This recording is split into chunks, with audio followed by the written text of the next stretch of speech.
a living connection to history. As I like to say, my grandmother's generation built the theater. My mother's generation helped save the theater. My generation, we're trying to improve it, and my daughter is going to be able to have a theater that she can enjoy. This is Built, the podcast where you meet creative leaders in the commercial real estate industry and hear how they do what they do. I'm your host, Brian Mon, Chief Innovation and Marketing Officer with Fidelity National Financial. In our 5th season of Built, we're taking a closer look at the places we gather. From museums to theaters to stadiums, we're interested in the spaces that bring us together and the people who work in them. In this episode, we're talking to Mike Intaglietta.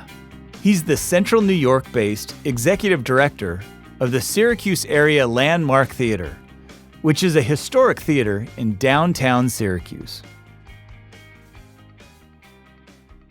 There is a small and dedicated staff, and we all spend far too much time in the theater. But the executive director oversees the staff, so all of the departments report to me. I also am the primary booker of the venue. We're primarily a rental venue, so that's my responsibility, as well as handling the financial settlement of the shows. And I'm the primary spokesperson for the theater. I work most closely with the board of trustees. I'm the interface with the community. So I'm the person who goes to community meetings and represents us at the Chamber of Commerce and things like that. Mike has served as the executive director of the Landmark Theater since 2015, but he's no stranger to the area. Born and raised in Syracuse, Mike attended several shows there himself back in the day. I think I was 11 years old, so that would have been 1986. My sister and her then boyfriend took me to see a Rocky and Bullwinkle cartoon marathon, which was great. I remember the theater passably well, but I remember Rocky and Bullwinkle very well. So that really was a transformative moment for me. And then a few years later, I saw Pearl Jam, Smashing Pumpkins, and Red Hot Chili Peppers, which apparently was a big community event because they let this kind of hard rock bands play in this gorgeous landmark, and it wasn't a controversy, but it was a subject of discussion that they were doing that. And all I knew was that I wanted to see the Red Hot Chili Peppers. Yeah, it was a pretty memorable concert. Fast forward to today. The Landmark Theater is 95 years old and still hosts shows and events. The Landmark is a historic movie palace. It is a tremendously ornate theater, fairly large, 2,754 seats when we seat the pit. And we operate now primarily as a live entertainment venue. So we host touring Broadway productions, touring concerts, family shows, comedians, the occasional film, and then, of course, also private events. People get married in the Landmark. They have their graduation ceremonies. We occasionally will do community films and dance competitions, things of that nature. Anything that requires either a very ornate or a very large setting, we're there to accommodate. The Landmark Theater, originally known as the Lowe's State Theater, opened as a movie palace in 1928. Back then, the movie business was booming, and downtown Syracuse, well, it looked a little different. Back in the 1920s when the theater was built, it was known as Little Broadway due to the high density of theaters that Syracuse had. The movie theaters were all owned and operated by the movie studios so that they could distribute those films. And so it was Hollywood moguls, and in our case, that was Marcus Lowe, who was the founder of MGM Pictures, who decided to build what was then known as the Lowe State. And there was definitely a case of one-upsmanship, where the various studio moguls wanted to create the most elaborate, the largest theaters for distribution of their films. And because of that one-upsmanship between the Hollywood moguls who commissioned these movie palaces to be built, stepping inside the Landmark Theater today is almost like stepping inside of a time capsule. And so the Landmark is now blessed with this gorgeous architecture, lots of Asian influences in the lobby and lots of Greco-Roman and Byzantine influences in the theater, gold print everywhere in the lobbies, gorgeous textiles, Tiffany design chandeliers and the like. The ceilings are 40 or 50 feet high. All of the architecture is very finely crafted plasterwork, often gold painted or gold plated, and a grand staircase with mirrors going up to the ceiling right in front of you. There's some elements of Greek mythology. There's a the replica of a curtain above the proscenium, which features elements of Hindu religious figures. The lobbies are primarily gold with red and green accents, and it was really meant to be we are the best studio, we're the best distribution arm, in a case to show up the other studio moguls, which we're grateful for because we're blessed with a great looking theater now. We had 5 movie palaces, and now we only have the one left. One thing from the theater's opening night stands out to Mike.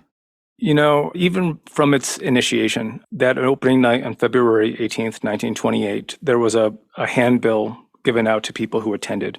And it was signed by the new president of the Lowe's Corporation, Nicholas Schenck. Marcus Lowe passed away between when he commissioned the theater and when it opened. And in it, he talks about how this theater was going to be an asset for the city of Syracuse and for its citizens, forever. He actually used the phrase, "It is yours." And he talked about how it was, another shining gem in the crown of Lowe's theaters across the world, but also that this was something that the citizens of Syracuse and the surrounding county could be proud of and could build around.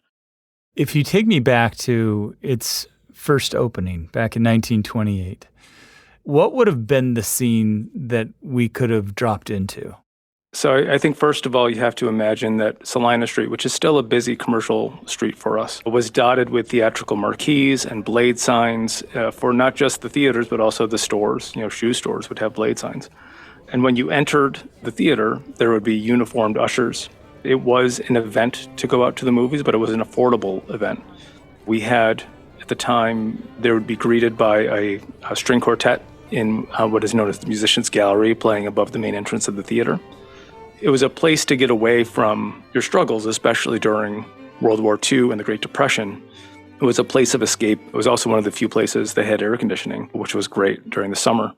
So it was more than just a movie theater, and of course also a live entertainment venue. So it was a gathering space, not just ours, but all the theaters up and down Salina Street. But Little Broadway wouldn't be here to stay. The other theaters closed one by one. So it went from the Lowe's Corporation in 1928 until the mid-1970s. As time went on and the community moved out to the suburbs, the live entertainment aspect kind of took on new relevance. Cineplexes were burgeoning all across the county, and so the need for a 2,700-seat movie theater wasn't really there. By the early 1970s, late 1960s, the theater started closing intermittently and then reopening at the request of various mayors and elected officials, until finally closing for good in 1975. After the theater closed in 1975, things weren't looking so good. The Lowe's Corporation sold the theater, which was now in danger of demolition. But just as all hope seemed to be lost, the nonprofit group Syracuse Area Landmark Theater, also known as SALT, was formed to preserve and renovate the venue. The group successfully raised the capital they needed to purchase the property, which was a steal of a deal, for approximately $65,000. And with that, the Lowe's State Theater officially became the Landmark Theater. But none of that could have happened without the community's help and determination to not lose their last remaining theater. There's a very active community element to this theater right from the 1950s on. And so when it was threatened with demolition, the community rallied. And this always really speaks to me as well, because the community recognized that there was a lot of change, especially in the 1970s in the urban centers. And they drew a line in the sand, and they said, we're not going to let this one fall away too. All of the department stores that were busy moving out to malls and the theaters, which had been given way to other uses, we're going to put a stop to this right here, and we're going to save this asset because it's the only one we have. And we have too many fond memories, and we can use this space. So with the help of the nonprofit SALT and the Syracuse community, the Landmark Theater officially reopened for good in the late 1970s. And not only was it saved, but it had also been designated as a historic landmark on the state level with the Register of Historic Places in 1976. But with those wins came a new set of issues to solve. How do you preserve the integrity of a designated historic theater while updating it to attract new audiences. So fast forward today, I know that the Lowe's Theater, or now the Landmark Theater, has gone through a significant number of kind of renovations. So when did that all transpire? From the early 80s, there was a 3-phase restoration plan and improvement plan that they saw. That first phase was in 2000, and it was the restoration of the lobbies, which had fallen into some disrepair, a lot of it just residue of people smoking in the theater for decades. All of that gold paint along the theater had been turned to dusky bronze. We restored the mural in our main lobby, and we did things like that, just beautification in the lobbies. I think at that point, we also added a first floor restroom, which was a first for our kind, and the beginning of many new restrooms to come. Then about 10 years later, 2010, 11, that time, we expanded the stage house and the production facilities of the theater, which would allow us to host Broadway performances, the large touring productions. At the time, touring Broadway, a lot of the shows were smaller caliber, and they were just beginning to really increase the production values of those touring performances. And we wanted to be able to host them in our space. So we built out the basement, what we refer to as the catacombs, so that they don't look like catacombs anymore. We were able to build out some office space that wasn't in the theater proper to increase our capacity there. Also added to the long list of fixes and renovations to tackle, the theater's nearly 100-year-old seats. The seats even made the local news on Syracuse.com the Post Standard in 2021. So these are the original 1928 seating. Sitting here, your knees are higher than your hips. You're sitting low. The seat back is very thick, but there's actually not a lot of support there. During COVID, we replaced the auditorium seating. 92, 93 years after the theater was built, it was the first time the seating had been replaced. It had been reupholstered once in its 93 years, but it had never been reconfigured. So we took the opportunity while we were otherwise dark to do that. It was been a long-standing source of complaint, the amount of leg room and hip room available. The orientation of the seats was a little bit off. The ergonomic design of the seats was a little bit off. Our new chairs, as you'll see, are going to raise you up a little bit. And then they're also going to have a more supportive back, but it's also going to take up less volume. So we wanted to address that customer complaint because we want to relieve the barriers to participation. And we want people to come and enjoy the theater, and we don't want our seating to be an obstacle. And to get people to come inside, they wanted the theater to look refreshed from the outside, too. We had this original, it was an arched marquee with a curved ceiling, which was gorgeous, and that hung on the theater from 1928 to 1950. And in 1950, all of the marquees were replaced with these box-style backlit marquees that you think of as, movie theaters from the 50s. And it was, memorable and historic in its own way, but it was not, it didn't reflect the decor of the interior of the theater. It was from 2.5 decades later. So when we replaced that marquee, we replaced it to the original 1928 style marquee. We replicated it as best we could based on historic photos and drawings.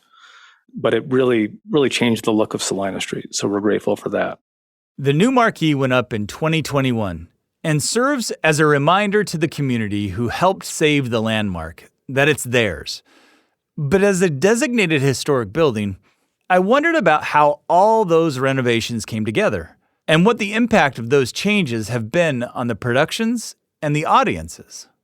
Did you work with, or are you currently working with, an architect in the area to help kind of maintain the historical integrity of the theater?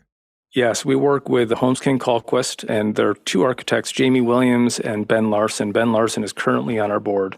Jamie was on staff back around the time that the nonprofit took over managing the theater. And then he was on our board of trustees for decades until we finally agreed to just keep on working with him as an architect. But, Ben took his position on the board. So he's got just decades of institutional knowledge about the theater and a great love, not just for the theater, but for historic preservation and restoration also. So he's able to help give us just invaluable guidance. Give us some sense of who tours there now or what productions are there. What would I find at the Landmark? This year, our touring Broadway schedule included Mean Girls and Disney's Aladdin, which just left us a few days ago. And we have upcoming Pretty Woman, Hadestown 6, and Hairspray. Some of these shows are still on Broadway. Some of them have just recently closed. Jerry Seinfeld, Steve Martin, and Martin Short. We'll have Paw Patrol Live, which I bring my daughter to, which is always popular. We just announced Sesame Street Live. So we're the primary destination for theater-sized shows in Syracuse. Local news stations know how big of a deal landmark theater shows are to the area, too. They often feature performers, like on Bridge Street, a morning show from News Channel 9. You were telling us you just got into Syracuse last night, so welcome to our fine city here. How's the national tour going? It's going great. I mean, we're having an amazing time, right? This story means so much to so many people. It's so iconic. This character means so much to so many people. So the audiences are incredible, and I'm having the best time sharing the genie's journey with everybody across the country. It's awesome. So Aladdin was a part of our If you think about the Aladdin production as an example, what does that look like now in the streets or in the communities, in the stores surrounding the theater? Yeah, well, right now, all of the streets in the kind of central corridor of Syracuse are illuminated with white Christmas tree lights year-round, 24 hours a day. Our Broadway presenter, who works with us to bring these shows, worked with a lot of local restaurants and businesses. I know that the coffee shop that's kitty corner from us, Café Cubal, they generated a drink special around the genie who went around and sampled it. We have a local chocolatier, Sweet on Chocolate. They developed specialty chocolates around the show. And then lots of different restaurants will create specialty cocktails or special meals. Just this year, we worked with some local restaurants. We have 6 Broadway shows, so we got them all to contribute gift cards at a little bit less than face value, bundled them together so people could try 6 different restaurants, one before each show, which was a great way for people to come down. They're going to see a different show every time. They can try a different restaurant every time. It really shows off what downtown Syracuse has to offer, which is great and something we're hoping to replicate next year. It's a symbiotic relationship that we have with our local businesses. If there were no restaurants, if people didn't feel that they could come down and make a great evening of shows, that would definitely be a negative impact on our attendance. So we're grateful that they're getting the word out, that they're open for business and ready to serve guests that are coming down to see a show, because that's what makes it a whole night. And so it's great that we work together in order to make for a great experience for our guests. That's wonderful. That's a great idea. So when we have a show, first of all, the activity in the restaurants is immediately noticeable, especially if you're trying to get a reservation, which you cannot on the days that we have shows. And then once they evacuate the restaurants, there are people streaming to the front door of the Landmark Theater for a solid 75, 90 minutes every night. And then when we let the show go, they all take to the streets at the same time. And it's the level of activity that used to be commonplace downtown in Syracuse and is not anymore as we spread out geographically. You can immediately sense when there's a show at the Landmark, not least of which because we have our marquee with its several thousand light bulbs on it, all flashing at the same time. We are able to really fill up downtown when one of these shows happens. And if you talk to the business owners, they will tell you the same thing. You can always tell when there's a show at the Landmark because it's tough to move around, which is a good problem to have. Yeah, sounds like it. On this season of Built, we're really highlighting these entertainment venues and these locations where we gather as a community for sports or music or theater. And it's interesting, we often go to the biggest, right? But we never wanted to be only focused on those mega projects because the impact of these entertainment venues that might come at a little smaller scale or that might be in a little smaller community is equally as important. And I think the Landmark and what you just described there is exactly what we're talking about, right? Is you think about commercial real estate, you think about its involvement, you think about it being a part of the fabric of a community. It's an interesting financial transaction for sure, but the ripple effect of these type of entertainment venues can't be understated. Would you agree with that? I would actually even take it a step further. And this is something that I think people in my industry think about a lot. A stadium, which can seat 40, 50, 80,000 people, typically speaking, is only going to be lit, how many times a year can it possibly be lit with a football stadium and various concerts? It might be lit 20 times a year fully.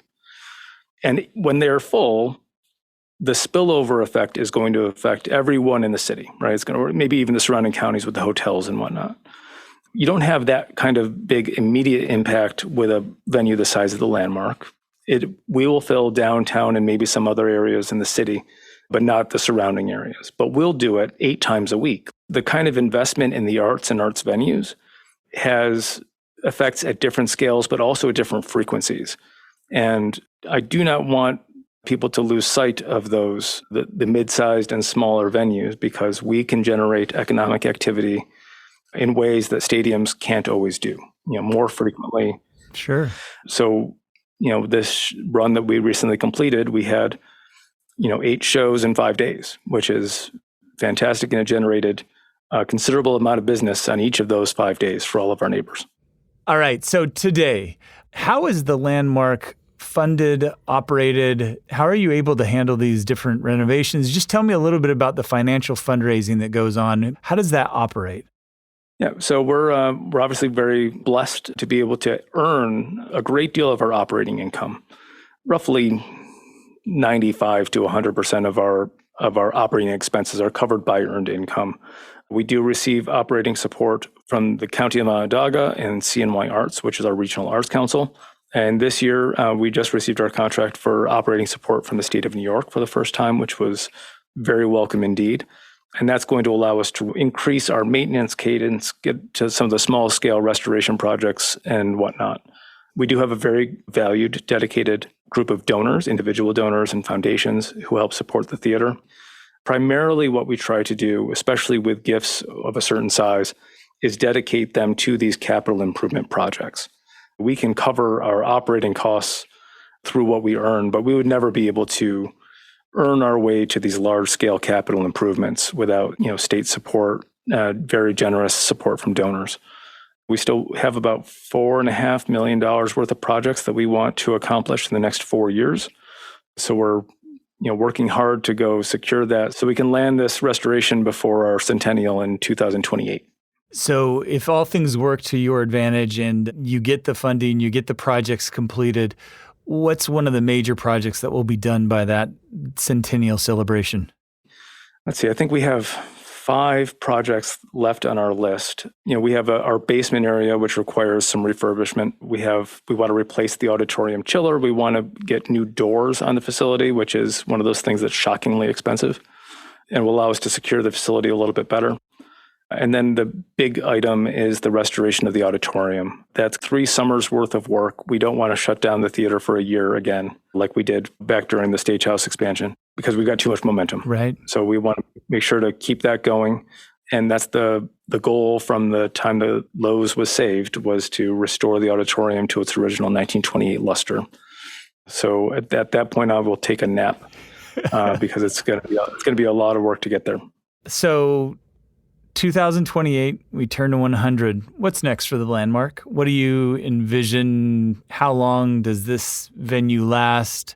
We're always trying to evolve and adapt to the changing needs. The theater has been very good about that, moving from film to live entertainment to concerts and now to touring Broadway productions and supplementing that with the comedians and the concerts that come through. Onondaga County has been lucky enough to land a significant investment from Micron, the chip manufacturer, which should have some real considerable impacts on our community's population. Being able to offer entertainment options like what we bring with touring Broadway and concerts and whatnot is a great way for businesses to attract employees. They need to make sure that when they're bringing people that they're not going to a place that is devoid of entertainment. So we're planning on how can we prepare our theater to be ready for the increased demand that a higher population, that a higher level of wealth is going to bring. And I think we're going to break our record in attendance this 23-24 season. Typically, Mike, at the end, I like to ask about advice or someone who might be interested in kind of going through a similar process that you've gone through, but I'm going to take a little bit different tact. Why are these small venues so important? Okay, first of all, we're a living connection to history. As I like to say, my grandmother's generation built the theater. My mother's generation helped save the theater. My generation, we're trying to improve it. And my daughter is going to be able to have a theater that she can enjoy. It's an important thing, I think, for us to remember a little bit about what the city used to be like and what the city can be. So that I think is probably the most intangible benefit to the theater.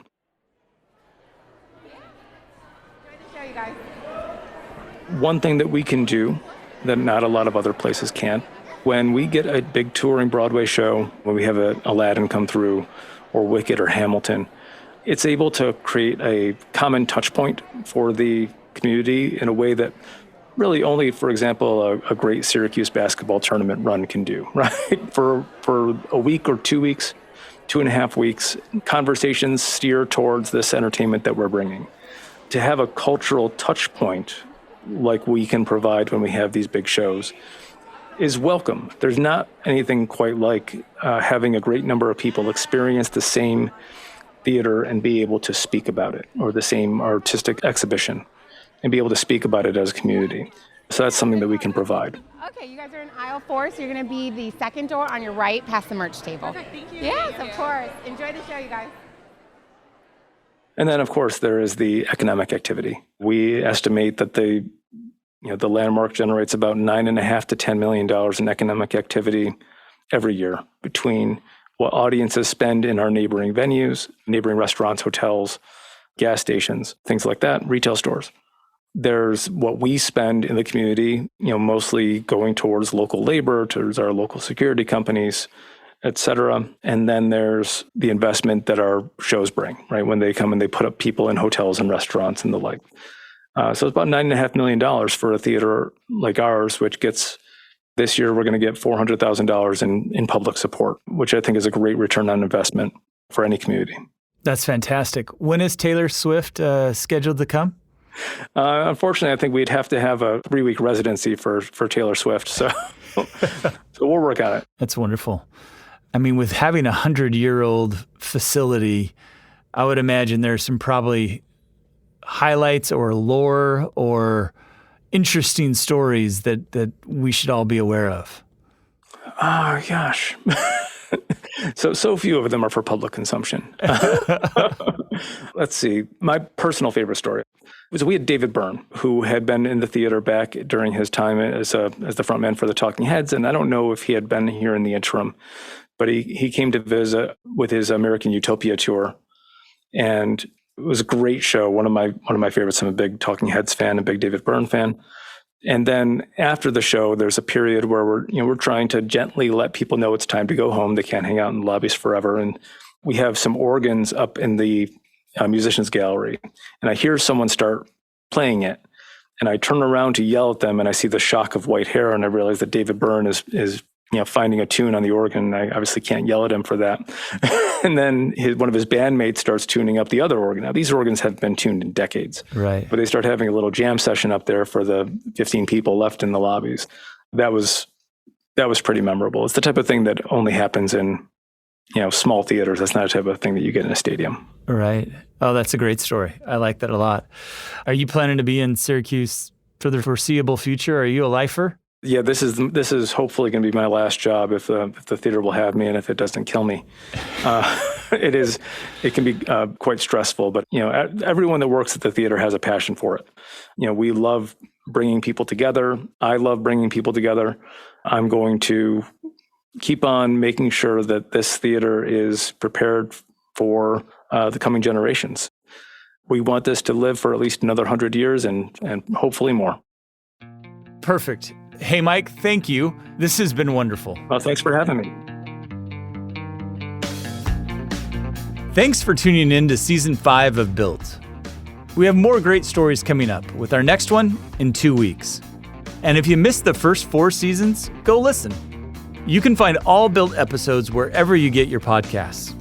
If you like the show, please give us a rating or review on whichever podcast platform you use. It helps new listeners find us. Built is a co-production of Fidelity National Financial and PRX Productions. From FNF, our project is run by Annie Bartalos. This episode of Built was produced by Morgan Flannery. Our senior producer is Genevieve Sponsler. An associate producer is Emmanuel Desarme. Audio mastering by Rebecca Seidel. The executive producer of PRX Productions is Jocelyn Gonzalez. This episode's live sounds from The Landmark were recorded by Genevieve Sponsler. The news clips were from Syracuse.com, The Post-Standard, and News Channel 9's Bridge Street. The music is from APM Music and Epidemic Sound. I'm Brian Mon. And remember, every story is unique, every property is individual, but we're all part of this built world.